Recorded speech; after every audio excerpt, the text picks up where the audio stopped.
svijetu takozvane nezajamčenosti u kojem su paradoksalno sva mjesta postala opća, preostaje tijelo kao rijetko i delikatno pribježište. Iz tog mjesta polazi i nova poetska zbirka Bjanke Alajbegović, neurotična iz revolucionarnih razloga.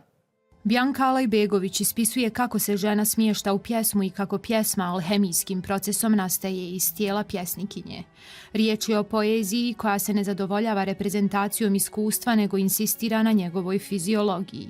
Kroz mračne i uske hodnike autorica dolazi do elementarnih čestica bitka, glasova i kristala iz kojih se rađaju personifikacije. Tako pjesmu boli glava jer je pjesma ovdje postavljena kao živo biće koje mora znati zašto postaje. Već u uvodnoj pjesmi Alajbegović piše da je riječ sačinila od sebe, čime se uspostavlja osnovna poetička pozicija knjige. Jezik i tijelo nisu odvojeni, već međusobno zavisni prostori iskustva. Zbirka je strukturirana u 3 cjeline koje jasno prate taj proces. Prvi dio iz Kirkine retorte predstavlja svojevrsni epitel. Izrazito korporalan, zasnovan je na motivima transformacije.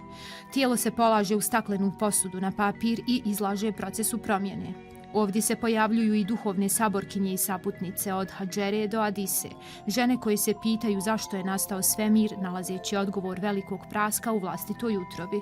Cogito ergo satanas funkcioniše kao tkivo zbirke. Ovdje se pjesnikinja u dijalogu sa filozofijom poigrava sa dekartovskim racionalističkim pogledom na svijet. Krećući se između egzistencijalizma i nihilizma od Kierkegaarda i Siorana do Merleau-Pontija balansira hod po žici, ispitujući granice i nužnost ranjive prisnosti sa svijetom. Ovaj dio završava znakovitim stihovima. Uvijek se na svemu zahvali i ne misli.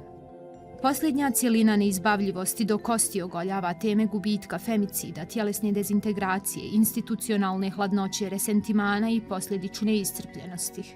Stih Samo je Sizif istinski revolucionar svjedoči o tome da su ponavljanje i bremenitost egzistencijalni usud. Formalno poezija Bjanke Alajbegović koristi lomljene stihove opkoračenja, fragmentiranu sintaksu, sve u službi rascijepljenog iskustva. Kroz zbirku se ponavlja apstraktna imenica ženskog roda, nezajamčenost, koja promišljeno artikulira stanje lirskog subjekta. Život bez garancija, ali i slobodan od iluzija. Tu leži revolucionarnost za koju pjesnikinja intuitivno i dosljedno polaže vlastito tijelo u zalog. Neurotična iz revolucionarnih razloga Bjanke Alajbegović nije zbirka koja nudi utjehu. Njena poezija je hermetična, gradi dosljedan metaforički sistem, alhemijski registar koji pretpostavlja idealnog čitatelja.